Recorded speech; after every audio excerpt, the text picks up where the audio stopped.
I mean, where the fuck should I really even start? I got hoes that I'm keeping in the dark. Coucou tout le monde, j'espère que vous allez bien, moi ça va moyen. Comme vous l'aurez vu dans le titre de la vidéo, aujourd'hui nous allons parler d'un sujet très présent dans la société, mais d'un sujet également triste qui peut heurter la sensibilité de plus d'un. Aujourd'hui nous allons parler de...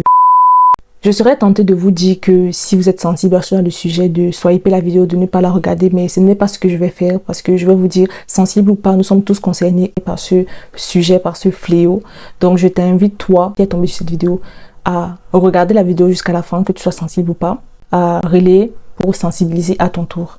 Avant de commencer la vidéo, je t'invite à liker la vidéo, à t'abonner à ma chaîne, pour m'encourager à produire davantage de vidéos de la sorte et à liker cette vidéo pour qu'elle soit propulsée par l'algorithme et que plus de monde puisse la voir. Je tiens à préciser que cette vidéo est à titre préventif et éducatif, donc tous les commentaires sont bienvenus tant qu'ils préviennent et éduquent.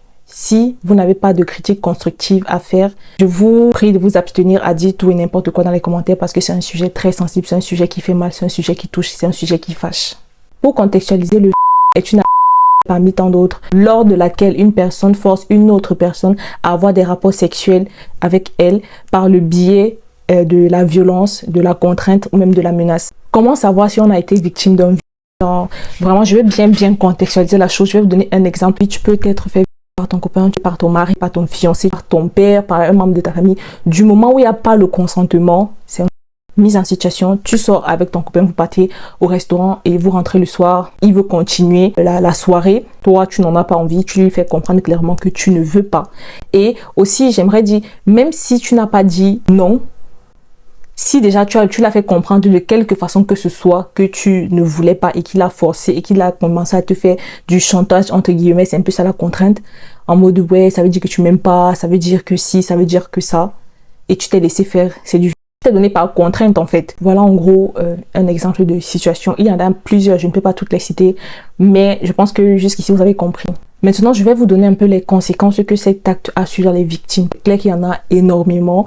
Je ne vais pas toutes les citer. Je vais juste énumérer celles qui m'ont fait le plus mal, celles qui me font le plus mal quand j'entends des gens autour de moi parler. L'une des répercussions qui me fait le plus mal, c'est le rejet de son corps, le dégoût de son corps. La plupart des victimes se sentent sales. Elles sentent que leur corps est sale. Elles n'aiment plus ce qu'elles voient. Elles se sentent vraiment, je sais pas, comme si elles étaient vraiment détachées de leur corps. Elles ne reconnaissent plus la valeur de leur physique. Elles se disent que de toute façon, il a déjà été sali. À quoi bon? Il y a également les flashbacks. Parce que oui, tu peux avoir été... Et parfois, tu restes ta mémoire. Parce que notre mémoire, parfois, nous fait oublier certaines choses. Et puis, on reste à un moment donné, on a juste des flashbacks. C'est comme si on revivait la scène. Et c'est vraiment très... Je veux dire, je trouve ça vraiment très triste. Parce que pour moi, ça fait genre la victime, elle a l'impression de revivre la scène encore et encore et encore et encore. Et à chaque fois qu'elle vit la scène, en fait, ce sont les mêmes souffrances qu'elle ressent. La conséquence qui me brise en mille morceaux, c'est le sentiment de culpabilité. Parce que oui, la plupart de personnes qui ont été victimes se sentent coupables, se sentent honteuses. Alors qu'elles sont des victimes. C'est leur corps, leur intimité qui a été violée. Elles n'ont rien fait, elles ne sont que des victimes. Mais c'est très souvent la victime qui a des remords, qui ressent de la culpabilité, qui ressent de la honte. Coupable, lui, il est là, il se pavane dans la rue. Dans la plupart des cas. Il se pavane dans la rue et il s'en fout en fait. Il vit sa best life. Il continue sur d'autres personnes alors que toi, tu es là, tu es détruite. Je trouve que les gens dans la société manquent de tact parfois avec les victimes de... Très souvent, quand une femme va venir témoigner, elle veut que si, ça, on ne va pas la croire déjà. Qu'est-ce qu'elle gagnerait à venir mentir sur le fait que son intimité a été violée? Déjà, ça c'est d'un. On va lui demander, ouais, mais... Parce que très souvent aussi, quand elles sont victimes, elles ne partent pas porter plainte, elles ne partent pas à l'hôpital et tout ça. Si elles sont... J'ai envie de dire, c'est entre gros guillemets que je mets, ça sont des erreurs. Parce que j'aimerais dire, il est recommandé que, une fois que tu as été victime à l'hôpital, pour que des prélèvements soient faits, pour qu'il y ait des preuves concrètes. Mais très souvent, les victimes ne le font pas parce que, comme j'ai dit tantôt, elles ont honte, elles se sentent coupables, elles ont le rejet de leur corps, elles se sentent vraiment très mal. Du coup, elles ne le font pas. Et des années plus tard, ou bien peut-être des jours après, quand elles parlent, on ne les croit pas parce que physiquement, ils disent qu'il n'y a pas de preuves. C'est en gros un peu comme si c'est ta parole contre celle de ton en fait. Et je trouve ça dommage qu'une personne vienne et s'ouvre pour dire, voilà, j'ai été victime de ci, ça, et on lui demande, t'es sûr? Mais comment ça t'es sûr? Tu sais si tu voulais ou pas. Enfin, si quelqu'un a violé ton intimité, tu le sais. Tu es sûr que c'est vraiment ce qui s'est passé. Tu es sûr que tu n'as pas inventé. Tu es sûr que ton cerveau ne te joue pas des tours. Non, mais ça n'a pas de sens. Ça n'a pas de sens. Très souvent, même elles partent te porter plainte. On ne les prend pas au sérieux. On leur rit au nez.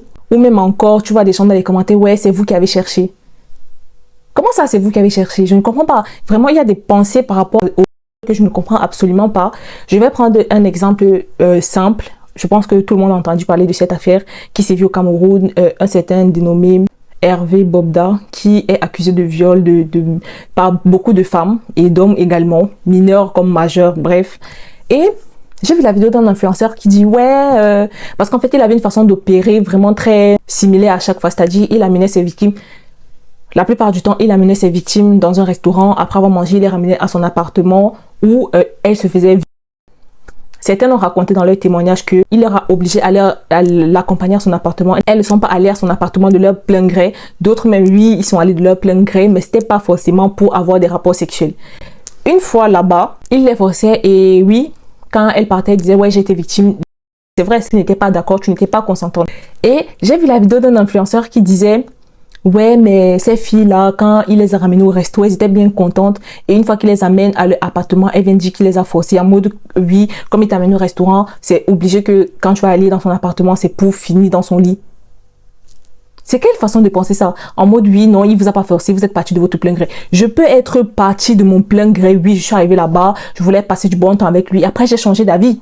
Oui, tu as le droit de changer d'avis, même à la dernière minute. Même déjà, il est déjà là, comme ça, vous êtes tout nu, tout prêt à passer à l'action. Toi, tu dis, tu ne veux plus. Si tu dis déjà, du moment où tu dis que tu ne veux plus, que tu te fais forcer, c'est du... Donc, venir là, sur la toile, devant des personnes et dire, non, c'est de leur faute, elles savaient où elles allaient, elles savaient ce qui allait se passer, mais c'est tellement... Oh, c'est tellement répugnant de voir des gens qui pensent comme ça. Moi, je me dis, à un moment donné, je me suis dit, imagine ça avait été ta sœur. Est-ce que tu aurais tenu le même discours? Imagine ta soeur te dit, oui, il y a un monsieur qui m'a... Tu vas lui dire quoi? Ah oui, c'était de ta faute, tu savais où est-ce que tu partais. Ça n'a aucun sens. Tu es en droit de te retirer à tout moment. Et du moment où tu dis non et que la personne continue, c'est du... En aucun moment de la faute de la victime. Ou encore, il y a des personnes qui vont dire, ouais, mais tu es habillé comment? Mais de quoi est-ce que tu me parles? Ce sont des phrases vraiment qui m'horrifient au plus haut point. Comprenez-le et mettez bien ça dans votre tête. Ce n'est pas de la faute de la victime. Oui, mais elle m'a chauffé. Et vraiment, je trouve que dans notre société, il y a un problème dans la compréhension profonde de ce qu'est le... C'est terrible de se dire, oui, tu vas avoir une femme qui va... En fait, c'est pour ça même que la plupart des femmes qui se font violer ne portent pas plainte. Parce que des gens vont leur rionner. Et on va commencer à dire, ouais, mais tu savais ce que tu faisais, c'est de ta faute, tu t'habillais d'abord comment? Ça n'a pas de sens. Quand tu retrouves des hommes, ils sont là en liberté, alors qu'il y a genre 20 femmes qui sont venues porter plainte contre eux. Genre 20 personnes se sont entendues pour mentir à ton sujet. 20 personnes. C'est un peu abusé là. Ce n'est même pas juste dans les commissariats qu'on se moque des victimes. Même quand ça a été fait dans une famille, la plupart du temps c'est difficile pour que les membres de cette famille acceptent de porter plainte contre le monsieur pour que justice soit faite pour la victime. Non, ils vont cacher la chose au détriment de la victime qui est soit leur fille, leur nièce. Je sais pas, c'est horrible parce qu'ils vont dire ouais mais les gens vont dire quoi de nous? Comment ça les gens vont dire quoi de vous? Et l'enfant qui a été détruite, on en parle? Vous êtes avec elle la nuit quand elle fait des cauchemars, quand elle a des flashbacks, quand elle revit encore et encore et encore et encore la même scène? Ou encore même ces gens qui tournent, pour moi c'est juste, enfin je sais pas, j'ai envie de dire de la méchanceté gratuite quand une fille, parce que même j'ai regardé sur les réseaux sociaux, de plus en plus de femmes s'expriment sur le sujet, et tu vois dans les commentaires, ouais mais, ouais c'est ça, c'est un effet de mode. Il y a quoi de gratifiant dans le fait de venir s'asseoir et faire une vidéo pour dire qu'on a été violé un peu? Qu'est-ce que la personne a à gagner? Rien du tout. Rien du tout, encore dans une société comme la nôtre, parce que elle sera pointée du doigt et tout, elle n'a rien à gagner à dire ça. Donc vraiment moi j'ai horreur et je vous dis encore et encore, si vraiment vous savez que votre commentaire n'aura pas une plus-value pour ce sujet, ne mettez pas votre commentaire, de toute façon il sera supprimé, parce que vraiment je vais pas du tout supporter que quelqu'un vienne dire tout et n'importe quoi ici. Pour la suite, je vais vous lire un témoignage d'une fille qui m'a contacté sur Instagram et qui m'a fait part de son histoire, et bien sûr c'est avec sa permission que je vais vous la partager, je vais vous la lire. Étant donné que je filme avec mon téléphone, j'ai dû transférer le message sur ma tablette. On y va. Salut Karine, je te contacte parce que j'ai besoin de parler et tu m'as déjà aidé à maintes reprises avec mes problèmes. Oui, parce que c'est une fille qui a l'habitude de me contacter pour me raconter ses histoires, des épreuves par lesquelles elle passe, et je la conseille du mieux que je peux. Donc cette fois-ci, je me suis dit, vu que je voulais faire cette vidéo, ça serait bien que je puisse partager son histoire. Et je le répète encore, c'est avec son consentement que je le fais. J'espère que tu vas bien. Moi, ça va. Enfin, ça va un peu. Ces derniers temps, j'ai beaucoup de rencontres avec mes démons du passé. Pour la faire courte, j'ai été violée par mon papa depuis l'âge de 7 ans. Et aujourd'hui, j'en ai 22. C'est vrai, je ne vis plus sur le toit de mes parents. Ça fait déjà 2 ans que j'ai quitté la maison. Mais je revis sans cesse tous ces moments-là. Ce qui me fait en parler aujourd'hui est qu'il est venu chez moi il y a 2 jours et il a encore voulu avoir un rapport sexuel avec moi. J'ai refusé, j'ai crié et un de mes voisins est venu et a demandé ce qui se passait. Il a dit rien et il est parti. Je me suis sentie tellement sale, tellement moche et j'ai commencé à pleurer devant mon voisin sans pouvoir lui dire ce qui s'est réellement passé. Il m'a demandé à maintes reprises de lui expliquer ce qui s'est passé. Je ne l'ai pas fait, j'avais trop honte et j'avais peur. Je ne sais pas quoi faire parce que je ressens envers cette personne en même temps de l'amour parce que oui, c'est mon géniteur et en même temps de la colère parce que c'est la personne aussi qui m'a fait le plus de mal dans ma vie. Je peux comprendre. Je t'écris aujourd'hui car je sais que je ne suis pas la seule. Nous sommes plusieurs dans notre cas et en 22 ans d'existence, je n'en ai jamais parlé à qui que ce soit, même pas à mes parents. Car je ne suis pas la première sur la liste. Avant moi, il y a eu ma grande sœur et quand l'affaire a éclaté, ma famille a trouvé mieux d'étouffer l'affaire. C'est-à-dire, jamais ma sœur n'a reçu des excuses de la part de mon papa pour ça. Jamais mon père n'a été condamné. Jamais il n'y a eu une affaire qui a été ouverte à ce sujet. Aujourd'hui, je suis une femme de 22 ans qui essaie de construire sa vie avec les hommes, sa vie sexuelle. Sur ça, je ne sais vraiment pas comment faire car je pense que à cause de ça, j'ai un mauvais rapport à la sexualité et aux hommes. Je passe mon temps à coucher à gauche, à droite, sans savoir vraiment le pourquoi. Pourtant, je ne ressens aucun plaisir à le faire, mais je suis toujours tentée de le faire. C'est vrai, j'ai lu ça quelque part que certaines victimes réagissent comme ça. C'est-à-dire, elles couchent à gauche, à droite, un peu pour se réapproprier leur corps. Mais très souvent, ça ne fonctionne pas. Au contraire, ça les détruit encore plus. Aujourd'hui, je n'en peux plus. Je t'écris parce que je suis vraiment à bout. Il n'a aucun remords pour ce qu'il a fait. Et de toute façon, je n'ai jamais trouvé le courage de lui demander des explications. Je n'en ai jamais parlé à ma mère. Je ne sais pas si je devrais le faire. Après, vu la façon dont ils ont géré avec ma grande sœur, ça ne m'encourage vraiment pas à le faire. J'ai honte de le dire, mais j'ai été victime de la part de la personne qui m'a mis au monde. La personne qui est censée me protéger et m'aimer de tout son cœur me voit comme un homme voit une femme. En gros, la désire. Je ne sais pas jusqu'à quand je pourrais supporter cette situation. Vraiment, j'ai besoin de tes conseils. Vous le voyez avec moi, c'est très douloureux. C'est encore plus difficile de se faire un membre de sa famille qui puisse être ton père. Et ça a duré sur des années. Elle n'a jamais dit à personne. Et comme je vous disais tantôt, en fait, c'est parce que la plupart des victimes n'en parlent pas parce qu'elles voient comment c'est géré dans la société, en fait. Elle a dit, sa grande sœur, et c'est arrivé à sa grande sœur. Et je pense aussi, étant donné qu'elle m'a dit qu'elle n'est pas la seule fille, qu'est-ce que je ne veux pas, je vais dire ça, moi, je ne veux pas faire des suppositions idiotes, mais peut-être que c'est aussi arrivé à sa petite sœur. Et c'est ça, les familles ne comprennent pas que en protégeant le coupable, il ne va pas s'arrêter, il va continuer parce qu'il va se dire, ah ouais, bon, si je fais c'est que je ne reçois que des avertissements entre gros guillemets parce que, oui, elle m'avait expliqué que elle m'avait expliqué qu'ils ont fait une réunion familiale, histoire de parler avec son père et tout, quand l'affaire de sa grande sœur a éclaté, mais ça ne l'a pas empêché de le faire avec elle. Ça ne l'a pas empêché de le faire avec elle. Avec ça, comment est-ce que vous voulez que les victimes s'en sortent en fait? On est dans une société qui protège le au détriment de la victime. Ça n'a aucun sens, vraiment. Devant une famille, toute une famille comme ça qui se dit ouais, on va juste lui parler, ça va. Mais ça ne va pas s'arrêter. Ça ne va pas s'arrêter du tout. Il faut qu'il y ait des conséquences, des vraies punitions. Quand sa sœur avait parlé qu'il avait été envoyé en prison, je pense que ça l'aurait amené à réfléchir à 2 fois avant de vouloir avoir ce genre de désir, de vouloir commettre ce genre d'acte. Mais là, il n'y a pas eu de punition vraiment à la hauteur de ce qu'il a fait. Donc, il va continuer. C'est ça le problème dans la société. Pourquoi vouloir protéger, entre guillemets, l'image de la famille? C'est quel genre d'image que vous êtes en train de protéger comme ça? C'est lui qui fait mal, c'est pas vous. Pourquoi vouloir porter sa croix en disant que non, il faut qu'on préserve l'image de la famille? C'est pas comme si quand vous allez aller porter plainte, les gens vont aussi vouloir vous emprisonner. Moi, je me dis souvent, les familles qui font ça, vous vous dites que si la population, parce qu'en vrai, c'est plutôt l'œil de l'autre, comment est-ce que les autres vous voient, qui compte pour vous, plus que ce que votre fille, ce que votre nièce ressent.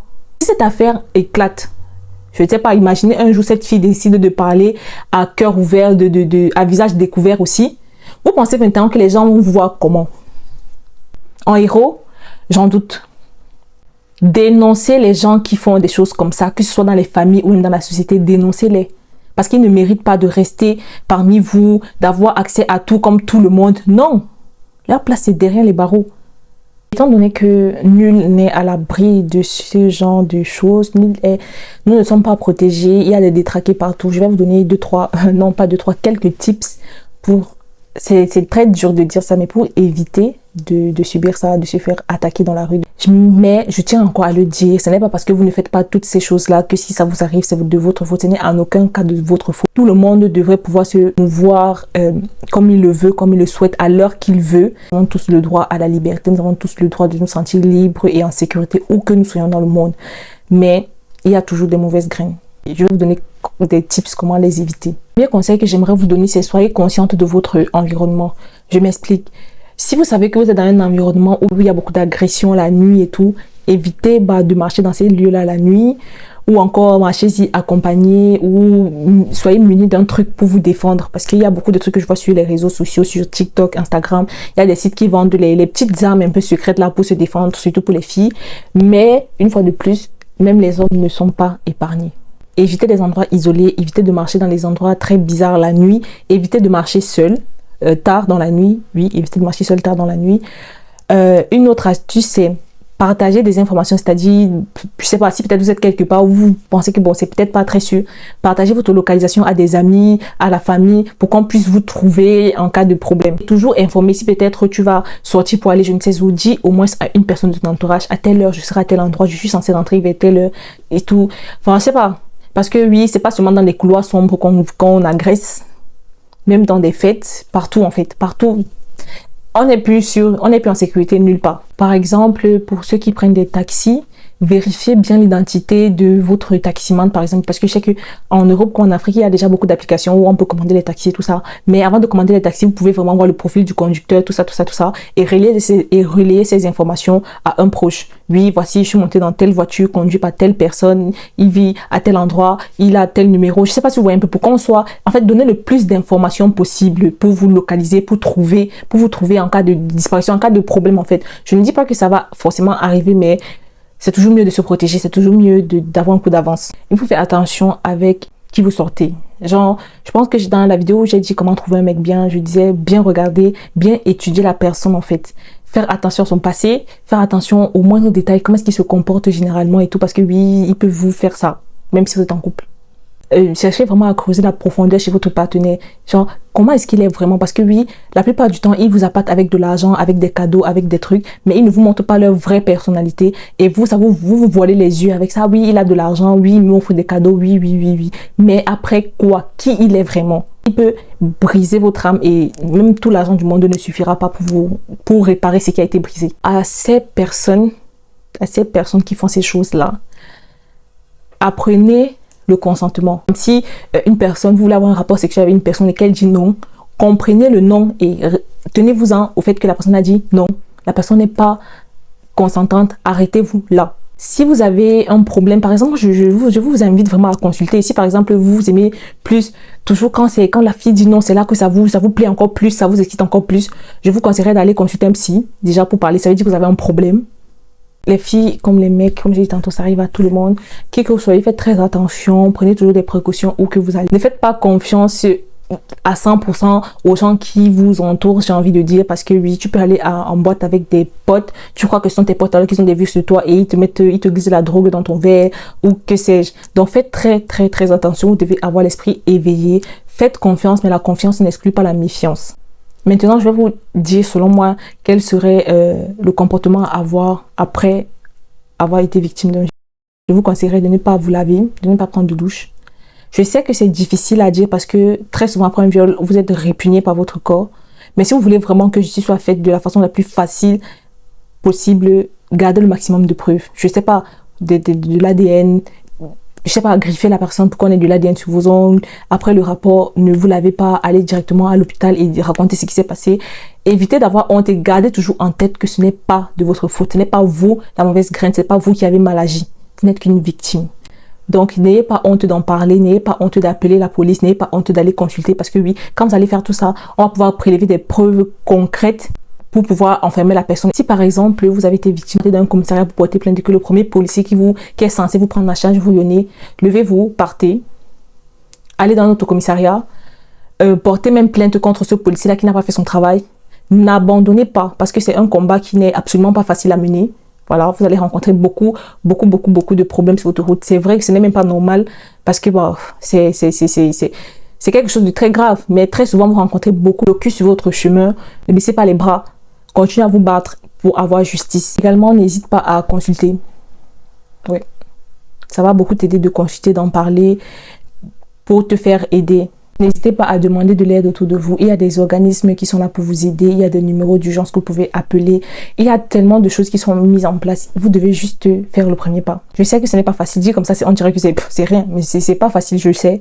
Vous devez parler. Libérer la parole pour qu'on comprenne à quel point vous souffrez. Et les parents apprennent à éduquer les jeunes hommes et les jeunes femmes au consentement. Parce que très souvent, les personnes disent non, mais je l'ai pas. J'ai juste un peu flatté et essaie de laisser faire.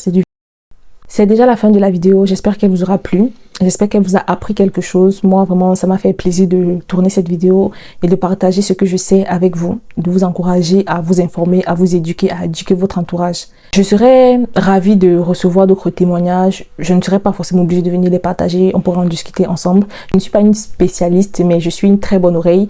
Et on me dit souvent que je suis de très bons conseils. Je pourrais t'aider à traverser ça parce que c'est parfois difficile d'en parler à des membres proches. Je pense que c'est un peu plus facile de parler de ça à quelqu'un que tu ne connais pas parce que tu te dis que la personne ne va pas te juger, la personne n'aura pas d'idées préconçues à ton sujet.